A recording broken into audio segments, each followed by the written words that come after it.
ਵਾਹਿਗੁਰੂ ਜੀ ਕਾ ਖਾਲਸਾ ਵਾਹਿਗੁਰੂ ਜੀ ਕੀ ਫਤਿਹ। ਗੁਰੂ ਰੂਪੋ ਪਿਆਰੀ ਸਾਧ ਸੰਗਤ, ਤੁਸੀਂ ਦੇਖ ਰਹੇ ਹੋ ਦਾ ਪੰਜਾਬ ਲਾਈਵ।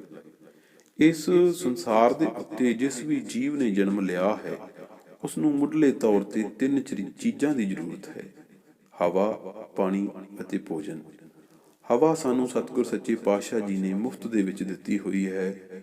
ਅਸੀਂ ਕੁਦਰਤ ਨੂੰ ਇਸ ਦੇ ਬਦਲੇ ਕੁਝ ਵੀ ਨਹੀਂ ਦੇ ਰਹੇ। ਕੁਦਰਤ ਸਾਨੂੰ ਨਿਰੰਤਰ ਹਵਾ ਦੇ ਰਹੀ ਹੈ, ਆਕਸੀਜਨ ਦੇ ਰਹੀ ਹੈ।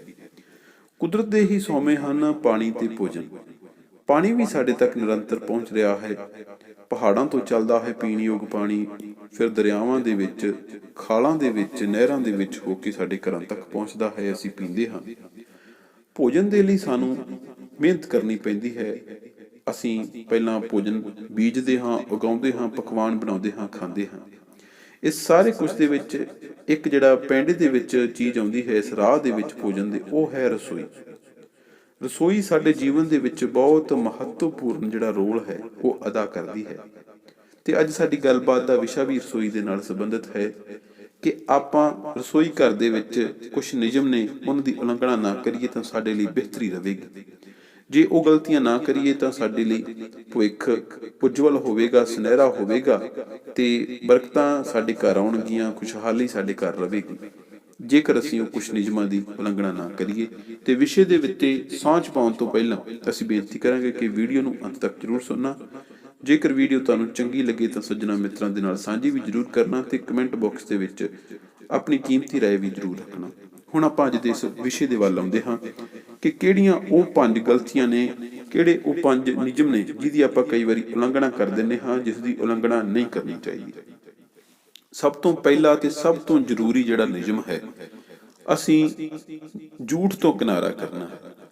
ਝੂਠੇ ਬਰਤਨ ਸਾਨੂੰ ਗਲਤੀ ਨਾਲ ਵੀ ਨਹੀਂ ਰੱਖਣੇ ਚਾਹੀਦੇ ਰਸੋਈ ਦੇ ਵਿੱਚ, ਜਾਂ ਝੂਠੇ ਬਰਤਨਾਂ ਦੇ ਵਿੱਚ ਗਲਤੀ ਨਾਲ ਵੀ ਅਸੀਂ ਕਿਸੇ ਆਏ ਗਏ ਨੂੰ ਕੁਝ ਵੀ ਪਰੋਸ ਨਾ ਦਈਏ। ਹਾਲਾਂਕਿ ਕਈ ਲੋਕ ਇੱਕ ਗਲਾਸ ਦਾ ਇਸਤੇਮਾਲ ਵਾਰ-ਵਾਰ ਕਰ ਲੈਂਦੇ ਨੇ, ਪਰ ਸੰਤ ਮਹਾਂਪੁਰਸ਼ ਸਿਆਣੇ ਲੋਕ ਕਹਿੰਦੇ ਨੇ ਕਿ ਜਿਹੜਾ ਗਿਲਾਸ ਹੈ ਜਿਸ ਦੇ ਵਿੱਚ ਪਾਣੀ ਪੀਤਾ ਹੈ ਇੱਕ ਵਾਰ ਕਿਸੇ ਨੇ, ਉਸ ਨੂੰ ਵੀ ਇੱਕ ਵਾਰੀ ਮਾਂਜ ਕੇ ਸਾਫ਼ ਕਰਕੇ ਫਿਰ ਅਗਲੇ ਜਿਹੜਾ ਕੋਈ ਹੋਰ ਪਾਣੀ ਪੀਣ ਵਾਲਾ ਹੈ, ਜਿਸ ਨੂੰ ਹੋਰ ਗਲਾਸ ਦੀ ਜ਼ਰੂਰਤ ਹੈ, ਚਾਹੇ ਚਾਹ ਪੀਣੀ ਹੈ, ਚਾਹੇ ਉਸਨੇ ਦੁੱਧ ਛਕਣਾ ਹੈ, ਉਸ ਨੂੰ ਗਲਾਸ ਚੰਗੀ ਤਰ੍ਹਾਂ ਮਾਂਜ ਕੇ ਸਾਫ਼ ਕਰਕੇ ਉਸ ਨੂੰ ਉਹਦੇ ਵਿੱਚ ਜਿਹੜਾ ਵੀ ਚੀਜ਼ ਹੈ ਪਰੋਸਣੀ ਹੈ।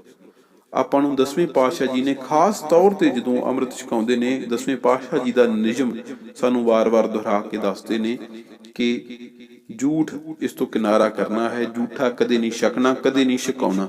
ਛਕਣ ਵਾਲੇ ਤੇ ਛਕਾਉਣ ਵਾਲੇ ਦੋਵੇਂ ਬਰਾਬਰ ਦੇ ਭਾਗੀਦਾਰ ਨੇ ਇਸ ਮਾੜੇ ਕੰਮ ਦੇ, ਕਿ ਉਹਨਾਂ ਤੋਂ ਗਲਤੀ ਹੋਈ ਹੈ, ਉਹਨਾਂ ਤੋਂ ਕਰਹਿਤ ਹੋਈ ਹੈ। ਇਸ ਕਰਕੇ ਝੂਠ ਤੋਂ ਕਿਨਾਰਾ ਕਰਨਾ ਹੈ ਬਹੁਤ ਵੱਡੀ ਇੱਕ ਨਿਯਮ ਹੋਣਾ ਚਾਹੀਦਾ ਤੇ ਇਸ ਦੀ ਉਲੰਘਣਾ ਕਦੇ ਨਹੀਂ ਹੋਣੀ ਚਾਹੀਦੀ। ਦੂਜੀ ਗੱਲ ਜਿਸ ਦਾ ਖਾਸ ਧਿਆਨ ਰੱਖਣਾ ਹੈ, ਪਹਿਲਾਂ ਵੀ ਅਸੀਂ ਕਈ ਵਾਰ ਜ਼ਿਕਰ ਕੀਤਾ ਹੈ, ਫਿਰ ਕਰ ਰਹੇ ਹਾਂ, ਕਿ ਆਪਣਾ ਜਿਹੜਾ ਕੋਸ਼ਿਸ਼ ਹੈ ਕਿ ਆਪਾਂ ਚੱਪਲਾਂ ਨੂੰ ਨਾ ਲੈ ਕੇ ਜਾਈਏ ਰਸੋਈ ਘਰ ਦੇ ਵਿੱਚ।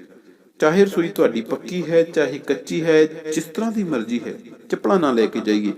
ਪਹਿਲਾਂ ਵੀ ਅਸੀਂ ਇੱਕ ਵਾਰੀ ਤੁਹਾਡੇ ਨਾਲ ਸਾਂਝ ਪਾਈ ਸੀ ਕਿ ਜਿਹੜੇ ਹਿਮਾਚਲ ਦੇ ਪਰਿਵਾਰ ਨੇ, ਉੱਤਰਾਖੰਡ ਦੇ ਪਰਿਵਾਰ ਨੇ, ਅੱਗੇ ਯੂਪੀ ਬਿਹਾਰ ਦੇ ਪਰਿਵਾਰ ਨੇ, ਉਹਨਾਂ ਕੋਲ ਚਾਹੇ ਕੱਚੀਆਂ ਰਸੋਈਆਂ ਨੇ ਪਰ ਉਹ ਗਲਤੀ ਨਾਲ ਵੀ ਕਦੇ ਚੱਪਲਾਂ ਅੰਦਰ ਨਹੀਂ ਲੈ ਕੇ ਜਾਂਦੇ। ਉਹਨਾਂ ਲੋਕਾਂ ਦਾ ਮੰਨਣਾ ਇਹ ਹੈ ਕਿ ਚੱਪਲਾਂ ਦੇ ਨਾਲ ਬਹੁਤ ਕੁਝ ਅਸ਼ੁਭ ਆਉਂਦਾ ਹੈ। ਪਰ ਜੇ ਆਪਾਂ ਆਪਣੇ ਹਿਸਾਬ ਦੇ ਨਾਲ ਸੋਚੀਏ, ਆਪਾਂ ਇਹੀ ਦੇਖ ਲਈਏ ਕਿ ਚੱਪਲ ਆਪਾਂ ਬਾਥਰੂਮ ਦੇ ਵਿੱਚ ਵੀ ਪਹਿਨ ਕੇ ਜਾਂਦੇ ਹਾਂ। ਆਪਾਂ ਜਦੋਂ ਘਰੋਂ ਬਾਹਰ ਨਿਕਲਦੇ ਹਾਂ ਤਾਂ ਕਈ ਥਾਵਾਂ ਤੇ ਜਾਂਦੇ ਹਾਂ, ਚਾਹੇ ਉਹ ਵਹਿਣੀਆਂ ਨੇ, ਚਾਹੇ ਚਿੱਕੜ ਹੈ, ਬਹੁਤ ਸਾਰੇ ਥਾਵਾਂ ਤੋਂ ਆਪਾਂ ਲੰਘ ਕੇ ਆਉਂਦੇ ਹਾਂ। ਬੇਸ਼ੱਕ ਆਪਾਂ ਘਰ ਆ ਕੇ ਚੱਪਲ ਸਾਫ਼ ਵੀ ਕਰ ਲਈ, ਇਸ ਦੇ ਬਾਵਜੂਦ ਕੁਝ ਕੀਟਾਣੂ ਹੋਣਗੇ, ਕੁਝ ਜਰਮਸ ਆਪਣੀ ਚੱਪਲ ਦੇ ਨਾਲ ਲੱਗੇ ਹੋਣਗੇ, ਜਿਹੜੇ ਆਪਣੇ ਰਸੋਈ ਘਰ ਤੱਕ ਪਹੁੰਚ ਕੇ ਆਪਣੇ ਭਾਂਡਿਆਂ ਤੱਕ ਪਹੁੰਚ ਸਕਦੇ ਨੇ। ਸੋ ਆਪਾਂ ਸ਼ੁਭ ਅਸ਼ੁਭ ਦੇ ਜਿਹੜਾ ਹੈ ਪ੍ਰਸੰਗ ਉਹਦੇ ਵਿੱਚ ਨਹੀਂ ਜਾਂਦੇ। ਫਿਰ ਵੀ ਆਪਾਂ ਇਹ ਸਮਝੀਏ ਕਿ ਚੱਪਲ ਲੈ ਕੇ ਜਾਣਾ ਬੁਰਾ ਹੈ, ਸਾਡੀ ਸਿਹਤ ਦੇ ਲਈ ਹਾਨੀਕਾਰਕ ਹੈ। ਇਸ ਲਈ ਦੂਜਾ ਨਿਯਮ ਇਹ ਹੋਣਾ ਚਾਹੀਦਾ, ਇਸ ਦੀ ਉਲੰਘਣਾ ਨਹੀਂ ਹੋਣੀ ਚਾਹੀਦੀ। ਤੀਸਰਾ ਨਿਯਮ, ਖਾਣਾ ਖਾਣ ਦੀ ਜਗ੍ਹਾ ਨਿਸ਼ਚਿਤ ਕੀਤੀ ਹੋਣੀ ਚਾਹੀਦੀ ਹੈ। ਬਹੁਤ ਸਾਰੇ ਧਰਮਾਂ ਦੇ ਵਿੱਚ ਲਿਖਿਆ ਹੋਇਆ ਹੈ। ਸ਼ਹਿਰੀ ਪਰਿਵਾਰ ਖਾਸ ਤੌਰ ਤੇ ਇਸ ਚੀਜ਼ ਨੂੰ ਅਪਣਾਉਂਦੇ ਨੇ। ਉਹਨਾਂ ਨੇ ਇੱਕੋ ਜਗ੍ਹਾ ਤੇ ਡਾਈਨਿੰਗ ਟੇਬਲ ਲਾਇਆ ਹੁੰਦਾ, ਉੱਥੇ ਬਹਿ ਕੇ ਉਹ ਖਾਣਾ ਪਾਣੀ ਛਕਦੇ ਨੇ। ਉਹ ਕਈ ਧਰਮਾਂ ਦੇ ਵਿੱਚ ਮੰਨਿਆ ਜਾਂਦਾ ਕਿ ਹਰ ਰੋਜ਼ ਖਾਣ ਦੀ ਜਗ੍ਹਾ ਬਦਲਣੀ ਅਸ਼ੁਭ ਹੁੰਦੀ ਹੈ। ਆਪਾਂ ਫਿਰ ਅਸ਼ੁਭ ਦੇ ਵਿੱਚ ਨਹੀਂ ਪੈਂਦੇ। ਸਾਡਾ ਮੰਨਣਾ ਇਹ ਹੈ ਕਿ ਹਰ ਰੋਜ਼ ਇੱਕ ਵੱਖਰੀ ਥਾਂ ਤੇ ਖਾਣ ਦੇ ਨਾਲ ਆਪਣੀ ਕਈ ਆਦਤ ਹੁੰਦੀ ਹੈ। ਆਪਾਂ ਜਿੱਥੇ ਸੌਣਾ ਹੁੰਦਾ, ਕਈ ਵਾਰੀ ਉੱਥੇ ਬਹਿ ਕੇ ਪ੍ਰਸ਼ਾਦਾ ਛਕ ਲੈਂਦੇ ਹਾਂ। ਥੋੜ੍ਹੇ ਬਹੁਤ ਰੋਟੀ ਦੇ ਟੁਕੜੇ ਜਾਂ ਭੋਰੇ ਕਈ ਵਾਰ ਆਪਣੇ ਸੌਣ ਵਾਲੀ ਜਗ੍ਹਾ ਤੇ ਡਿੱਗ ਪੈਂਦੇ ਨੇ, ਉਸ ਦੇ ਨਾਲ ਕੀੜੀਆਂ ਆ ਜਾਂਦੀਆਂ ਨੇ, ਸਾਨੂੰ ਵੀ ਪਰੇਸ਼ਾਨ ਕਰਦੀਆਂ ਨੇ, ਸਾਡੇ ਨਾਲ ਜੇ ਕੋਈ ਬੱਚੇ ਸੌਂ ਰਹੇ ਉਹਨਾਂ ਨੂੰ ਵੀ ਉਸ ਦੇ ਨਾਲ ਪਰੇਸ਼ਾਨੀ ਹੁੰਦੀ ਹੈ।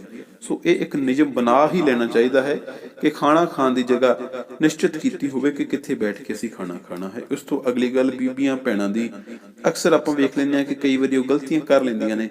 ਰਾਤ ਨੂੰ ਖਾਣਾ ਬਣਾ ਕੇ ਜਦੋਂ ਚੱਕਲੇ ਵੇਲਣੇ ਦੇ ਉੱਤੇ ਥੋੜਾ ਥੋੜਾ ਆਟਾ ਸੁੱਕ ਜਾਂਦਾ ਹੈ, ਉਸ ਨੂੰ ਭਿਉਂ ਕੇ ਰੱਖ ਦਿੰਦੇ ਨੇ।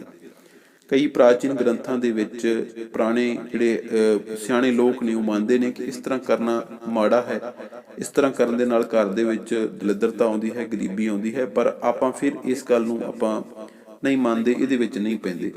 ਇੱਥੇ ਕੁਛ ਜਿਹੜੇ ਸੰਤ ਮਹਾਂਪੁਰਸ਼, ਕੁਛ ਬਜ਼ੁਰਗ ਨੇ, ਉਹ ਕਹਿੰਦੇ ਨੇ ਕਿ ਜਦੋਂ ਜ਼ਿਆਦਾ ਸਮਾਂ ਆਪਾਂ ਚੱਕਲੇ ਵੇਲਣੇ ਨੂੰ ਭਿਉਂ ਕੇ ਰੱਖਦੇ ਹਾਂ, ਧੋਣ ਦੇ ਲਈ ਤੁਸੀਂ ਭਿਉਂ ਕੇ ਰੱਖਿਆ, ਬਾਅਦ 'ਚ ਕੱਢ ਲਿਆ, ਉਸਨੂੰ ਸਾਫ਼ ਕਰ ਲਿਆ, ਪਰ ਜਦੋਂ ਚੱਕਲਾ ਵੇਲਣ ਲੰਬੇ ਸਮੇਂ ਲਈ ਪਾਣੀ ਦੇ ਵਿੱਚ ਰਹਿੰਦਾ ਹੈ ਤਾਂ ਉਹਦੇ ਵਿੱਚ ਕੁਛ ਛਿਲਤਾਂ ਫੁੱਲ ਜਾਂਦੀਆਂ ਹਨ ਤੇ ਅਗਲੇ ਦਿਨ ਖਾਣਾ ਬਣਾਉਣ ਦੇ ਵੇਲੇ, ਰੋਟੀ ਬਣਾਉਣ ਦੇ ਵੇਲੇ ਉਹ ਛਿਲਤਾਂ ਆਟੇ ਦੇ ਵਿੱਚ ਚਲੀਆਂ ਜਾਂਦੀਆਂ ਨੇ, ਉਹੀ ਰੋਟੀ ਦੇ ਵਿੱਚ ਜਾ ਕੇ ਤੁਹਾਡਾ ਮੂੰਹ ਦਾ ਨੁਕਸਾਨ ਕਰ ਸਕਦੀਆਂ ਨੇ, ਤੁਹਾਡੇ ਪੇਟ ਦਾ ਨੁਕਸਾਨ ਕਰ ਸਕਦੀਆਂ ਨੇ। ਸੋ ਇਸ ਕਰਕੇ ਇਹ ਕਿਸੇ ਨੇ, ਜਿਸਨੇ ਵੀ ਇਹ ਗੱਲ ਬਣਾਈ ਹੈ ਕਿ ਬੀਬੀਆਂ ਭੈਣਾਂ ਚੱਕਲੇ ਵੇਲਣੇ ਨੂੰ ਬਹੁਤਾ ਦੇਰ ਭਿਉਂ ਕੇ ਨਾ ਰੱਖਣ, ਉਸਨੇ ਇਹ ਸੋਚ ਕੇ ਗੱਲ ਬਣਾਈ ਹੋਵੇਗੀ।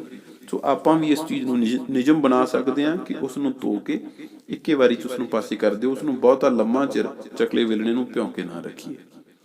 ਇਸ ਤੋਂ ਅਗਲੀ ਗੱਲ, ਕੁਛ ਲੋਕ ਤੇ ਹਿੰਦੂ ਧਰਮ ਖਾਸ ਤੌਰ ਤੇ ਇਹ ਗੱਲ ਮੰਨਦਾ ਹੈ ਕਿ ਰਸੋਈ ਘਰ ਦੇ ਵਿੱਚ ਝਾੜੂ ਰੱਖਣਾ ਨਹੀਂ ਚਾਹੀਦਾ, ਝਾੜੂ ਦੇ ਕੇ ਝਾੜੂ ਨੂੰ ਬਾਹਰ ਰੱਖ ਦਿਓ।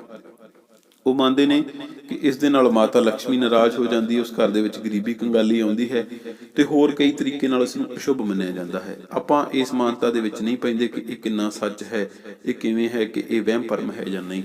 ਪਰ ਕੁਝ ਸਿਆਣੇ ਲੋਕ ਇਹ ਮੰਨਦੇ ਨੇ ਕਿ ਝਾੜੂ ਨੇ ਸਾਰੇ ਘਰ ਦੀ ਸਫਾਈ ਕੀਤੀ ਹੁੰਦੀ ਹੈ, ਕਈ ਵਾਰ ਝਾੜੂ ਦੇ ਨਾਲ ਬਾਹਰ ਗਲੀ ਵੀ ਸਾਫ਼ ਕੀਤੀ ਹੁੰਦੀ ਹੈ।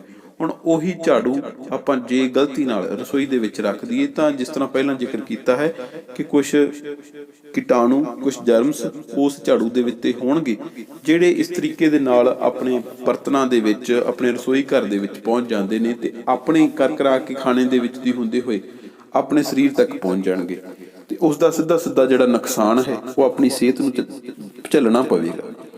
ਸੋ ਇਹ ਇੱਕ ਨਿਯਮ ਹੋਣਾ ਚਾਹੀਦਾ ਹੈ ਕਿ ਝਾੜੂ ਦੀ ਇੱਕ ਪੱਕੀ ਜਗ੍ਹਾ ਹੋਵੇ, ਨਿਸ਼ਚਿਤ ਕੀਤੀ ਹੋਵੇ, ਤੇ ਝਾੜੂ ਰਸੋਈ ਘਰ ਦੇ ਵਿੱਚ ਨਾ ਹੋਵੇ, ਤਾਂ ਕਿ ਆਪਾਂ ਸਿਹਤਯਾਬ ਰਹੀਏ, ਰਿਸ਼ਟ ਪੁਸ਼ਟ ਰਹੀਏ। ਸੋ ਇਹ 5 ਗੱਲਾਂ ਨੇ ਜਿਹੜੀਆਂ ਤੁਹਾਨੂੰ ਇੱਕ ਵਾਰ ਫਿਰ ਤੋਂ ਦੱਸ ਦਿੰਦੇ ਹਾਂ, ਜਿਹੜੀਆਂ ਦਾ ਇੱਕ ਨਿਯਮ ਬਣਾ ਲੈਣਾ ਚਾਹੀਦਾ ਹੈ ਕਿ ਝੂਠ ਨਾ ਛਕਣੀ ਹੈ ਤੇ ਨਾ ਕਿਸੇ ਨੂੰ ਛਕਾਉਣੀ ਹੈ।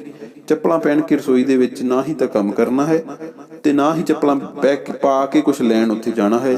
ਤੀਸਰੀ ਗੱਲ ਹੈ ਕਿ ਖਾਣਾ ਖਾਣ ਦੀ ਜਗ੍ਹਾ ਨਿਸ਼ਚਿਤ ਕੀਤੀ ਹੋਵੇ ਤੇ ਚੌਥੀ ਗੱਲ ਹੈ ਕਿ ਭੈਣਾਂ ਬੀਬੀਆਂ ਚੱਕਲੇ ਵੇਲਣੇ ਨੂੰ ਬਹੁਤਾ ਚਿਰ ਭਿਉਂ ਕੇ ਨਾ ਰੱਖਣ ਤੇ ਪੰਜਵੀਂ ਗੱਲ ਹੈ ਕਿ ਝਾੜੂ ਨੂੰ ਰਸੋਈ ਦੇ ਵਿੱਚ ਨਹੀਂ ਰੱਖਣਾ ਚਾਹੀਦਾ।